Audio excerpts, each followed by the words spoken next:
Hello বন্ধুরা, তোমরা কেমন আছো? তো আমি বেরিয়ে পড়ছি পুজো দিতে। বাড়ি পুজো হয়ে গেছে, তো এবার আমি চলে এসেছি এখানে পুজো দিতে গণপতি বাপ্পাকে। ঘরের গণপতি বাপ্পাকে পুজো দিয়ে আসলাম। তো এবার দেখো আমি পুজো দিচ্ছি, তো সেই পুজোটা তোমাদের সাথে কিছুটা শেয়ার করছি।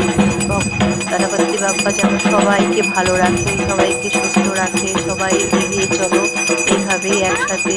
সবাই সবার পাশে থেকো, সাপোর্ট করো, ভালোবাসা দিও। ভালোবাসা দিলে ভালোবাসাও পাওয়া যায়। তো ভগবান